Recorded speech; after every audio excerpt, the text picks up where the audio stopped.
Hello all you film freaks and movie maniacs out there. My name is Nolan Carr and I'd like to welcome you to the go-to podcast for all things cinema. But before you can ask any questions, just sit back, relax, as I present to you a Straw Lane Studio Productions Critiquing with Carr. And welcome back, ladies and gentlemen, to yet another great edition of the show here on Critiquing with Carr for Film Friday. As always, if you've enjoyed episodes such as this one, do us a favor by subscribing on YouTube, following us on the audio platforms, clicking a thumbs up or like button so you can tell us you enjoy these episodes, turning on post notifications so you can stay up to date when new episodes release on those platforms, as well as clicking at share so you can help continue to grow the podcast with all your friends and family. Also, if you want other ways of staying up to date with the show, do us a favor by following us on Instagram at Critiquing with Carr. I say all that because on this rather lackluster edition of the show for Critiquing with Carr, we're talking about the interesting 1995 film Braveheart. And with that being said, let's begin. This movie was directed and co-produced by Mel Gibson. The screenplay was written by Randall Wallace. The other co-producers were Alan Ladd Jr. and Bruce Davey. And the cast for this movie is as follows: Mel Gibson, Sophie Marceau, Patrick McGoohan, and Catherine McCormick. The cinematography for this film was done by John Toll. This film was edited by Stephen Rosenblum. The musical score for this film was done by James Horner. The production companies for this film were done by Icon Productions and The Light Company. This film was distributed by Paramount Pictures in the United States and Canada, as well as 20th Century Fox internationally as well. The film was first released on May 18th of 1995 in Seattle, as well as May 24th of 1995 in the United States nationally. The runtime for this film was 178 minutes. The budget for this film was between 53 and 72 million US dollars. And finally, the box office total for Braveheart was 209 million US dollars. The accolades for Braveheart are as follows. At the Academy Awards, the movie won for Best Picture, Mel Gibson for Best Director, John Toll for Best Cinematography, Peter Frampton, Paul Patterson, and Louise Burwell for Best Makeup and Hairstyling, as well as Lon Bender and Per Halberg for Best Sound Editing. At the Golden Globe Awards, Mel Gibson won for Best Director. At the BAFTA Awards, John Toll won for Best Cinematographer,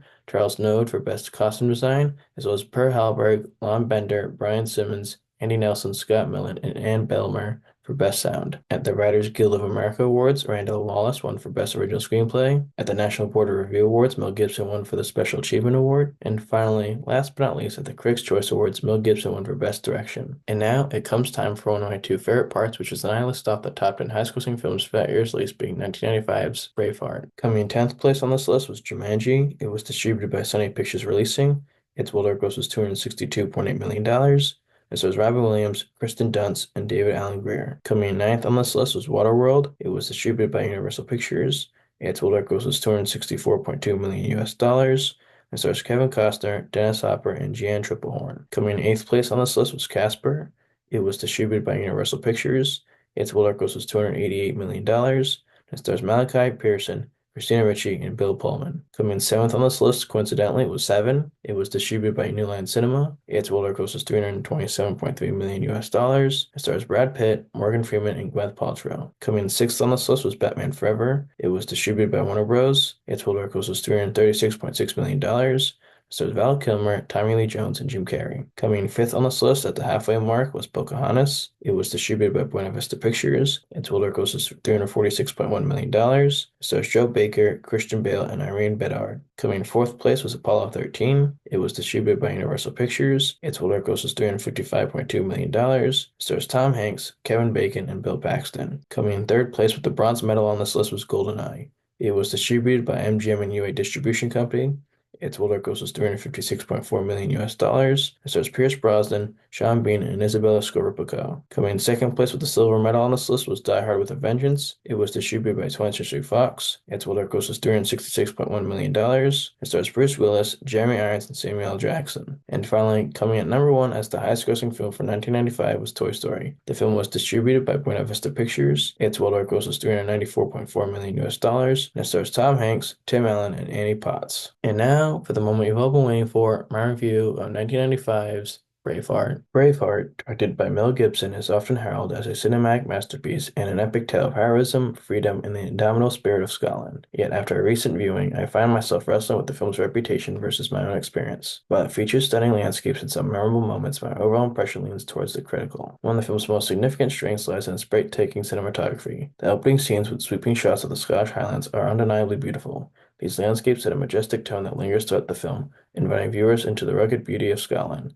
The cinematographer John Toll captures the vastness of the Highlands, juxtaposing the natural splendor with the film's themes of struggle and conflict. However, this visual allure is somewhat overshadowed by the film's pacing and narrative choices. The film's early moments present a swift series of tragedies: the deaths of William Wallace's father and brother, followed by a quick transition to his life with his uncle. This montage, while impactful, feels rushed. For viewers unprepared for the emotional weight, it deprives us of the necessary time to connect with Wallace's loss. As the film progresses, we encounter characters that oscillate between compelling and perplexing. The relationship between William and Murren, played by Catherine McCormick, develops at a pace that feels unrealistic. While Mirren is portrayed as a captivating character, the rapid progression of their romance feels forced and lacks the depth required to make their bond truly resonate. Moreover, Mel Gibson's portrayal of Wallace is marked by an attempt at a Scottish accent that for some viewers might detract from the immersion. While Gibson embodies Wallace's determination and physicality, the accent feels out of sync with his overall persona, creating moments of awkwardness, particularly in romantic scenes. This is further complicated by the age gap between Wallace and Mirren, making their interactions feel slightly off and uncomfortable at times. When it comes to the action sequences, expectations are understandably high for a film this scale. The initial Garrison takeover is entertaining, albeit lacking the visceral intensity one might hope for. The choreography, while engaging, does not always deliver the thrilling experience one expects from a historical epic. The battles at Stirling and Falkirk, while significant, often felt drawn out and lacked the suspense that could have elevated them. The Stirling battle, for instance, despite its bloodshed, didn't invoke the sense of urgency or excitement one might anticipate. The film's pacing drags, particularly after the Falkirk battle, where the narrative begins to lose momentum. This is compounded by the inclusion of secondary plotlines such as Wallace's sudden romantic entanglement with Princess Isabella, which felt contrived and unnecessary. Their love story unfolded too quickly, lacking the build-up to justify its existence in the narrative. The supporting characters, particularly Wallace's loyal companions, Hamish, Campbell, and Stephen, provide some of the film's most genuine moments.